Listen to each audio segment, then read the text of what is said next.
अस्सलाम वालेकुम व्यूअर्स, लाखों दरूद व सलाम मोहम्मद वाले मोहम्मद पे। सैयदा खानम बुखारी यूट्यूब चैनल पर आप सबको खुश आमदीद।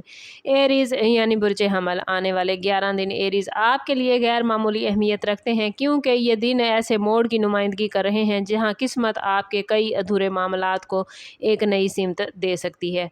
अगर गुज़श्ता कुछ अरसे से आप किसी रुकावट, ज़हनी दबाव या गैर यकीनी कैफियत का शिकार रहे हैं, तो अब हालात आहिस्ता आहिस्ता बदलने लगेंगे। इस टाइम पीरियड में आपको ऐसे फ़ैसले करने पड़ सकते हैं जिनका असर सिर्फ आज पर नहीं बल्कि आने वाले कई महीनों पर पड़ेगा। जॉब, बिजनेस, एजुकेशन और ख़ानदानी मामलात में एक साथ कई तब्दीलियों के आसार मौजूद हैं, इसलिए जल्दबाजी की बजाय हिकमत से काम लेना ज़रूरी होगा। कुछ अफराद के लिए ये दिन खुशखबरी लेकर आएंगे, ख़ास तौर पर वो लोग जो नई शुरुआत, इंटरव्यू, कारोबारी डील्स या किसी अहम मुलाकात के मुंतज़िर हैं। और दूसरी तरफ अगर आपने माजी में किसी मामले को नज़रअंदाज किया है, तो अब उसका सामना भी एरीज़ आपको करना पड़ सकता है। माली मामलात में गैर ज़रूरी अखराजात से बचना आपको फ़ायदा देगा, जबकि रिश्तों में सच्चाई और एतमाद को तरजीह देना ज़रूरी है। याद रखें, किस्मत सिर्फ मौका देती है, कामयाबी उस शख्स को मिलती है जो वक्त पर सही फ़ैसला करे। और यही वजह है कि आने वाले 11 दिन आपके लिए सिर्फ किस्मत का इम्तहान नहीं बल्कि आपकी सोच, सब्र और अमल की आजमाइश भी साबित हो सकते हैं।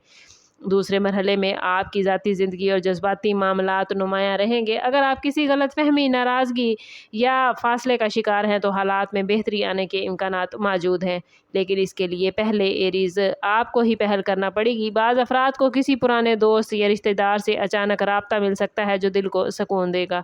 मोहब्बत के मामलात में भी उम्मीद की किरण नज़र आती है, लेकिन जज्बात में बहकर कोई ऐसा वादा न करें जिसे बाद में निभाना मुश्किल हो। शादीशुदा एरीज़ अफराद को शरीक हयात की बातों को ज़्यादा तवज्जो से सुनना चाहिए, क्योंकि मामूली इख्तलाफात को नज़रअंदाज अगर किया गया तो बड़ा मसला बन सकता है। पेशा वराना हवाले से आपकी मेहनत रंग लाने के इम्कानात हैं और सीनियर अफराद की नज़र एरीज़ आपकी कारकर्दगी पर पड़ती नज़र आती है। अगर आप नई जॉब या तरक्की के ख्वाहिशमंद हैं, तो ये वक्त उम्मीदों से भरपूर है, लेकिन हर डॉक्यूमेंट और हर फैसले को अच्छी तरह जाँच लेना ज़रूरी होगा। हेल्थ के हवाले से इन 11 दिनों में नींद की कमी, ज़हनी दबाव और थकन को मामूली न समझें। मुनासिब आराम, मतवाज़न ग़िज़ा और पॉजिटिव सोच आपकी एनर्जी को बरकरार रखने में आपकी हेल्प करेगी।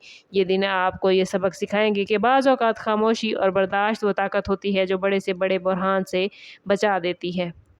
एरीज़, इन 11 दिनों के आखिरी 2 दिनों में आपको किस्मत अपना फ़ैसला सुनाती हुई महसूस होगी। अगर आपने पहले दिनों में सब्र, दयानत और समझदारी से काम लिया है, तो इनाम इसी तनासुब से आपको मिलेगा। माली तौर पर किसी अच्छी खबर, रुकी हुई रकम की वसूली या नई अपॉर्चुनिटी की उम्मीद पैदा होगी।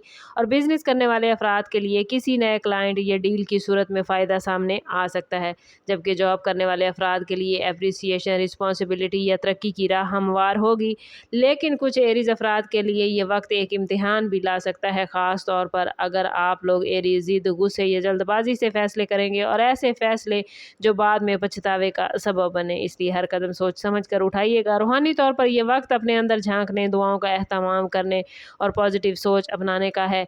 याद रखें, हर इम्तिहान अपने साथ एक नई खुशी का दरवाज़ा खोलता है, और अगर आप अपने मकसद पर कायम रहे, दूसरों के हकूक़ का ख्याल रखा, तो ये 11 दिन आपकी ज़िंदगी का रुख बदल सकते हैं। आप लोगों से सवाल सिर्फ ये नहीं कि किस्मत क्या लिखती है, बल्कि ये भी है कि आप इस अपॉर्चुनिटी को किस तरह इस्तेमाल करते हैं, और यही फ़ैसला आने वाले दिनों की कामयाबी या नाकामी की बुनियाद बनेगा। कोशिश कीजिए कि प्लैनेट्स जो पॉजिटिव एनर्जी लेकर आए हैं, उसे आप अपनी ज़िंदगी में गेन करें, और जो गाइडेंस आपको फराहम की गई है उस पर अमल करते हुए अपनी ज़िंदगी को कामयाब बनाएं। वीडियो अच्छी लगी हो तो लाइक और शेयर करना ना भूलें। कमेंट में अपनी राय का इजहार ज़रूर कीजिएगा, और चैनल पर नए हैं तो चैनल सब्सक्राइब करते जाएं। बेल आइकन दबाना ना भूलिएगा, ताकि हमारी हर नई आने वाली वीडियो सबसे पहले आपको मिले। समाप्त करते हैं इस बात के साथ कि सदका रद्द बला है और दुरूद पाक में हमारे तमाम मसाइल का हल। कोशिश करें कि वक्तन फ़वक्तन अपना सदका देते रहें, और जितना हो सके हजूर सल्लल्लाहु तआला अलैहि वसल्लम की बारगाह अक़दस में दुरूद पाक का नजराना पेश करें। अल्लाह ताला आप लोगों को दुनिया और आखिरत की आसानियाँ अता फरमाए। मिलते हैं किसी अगली वीडियो में, तब तक के लिए अल्लाह हाफिज़।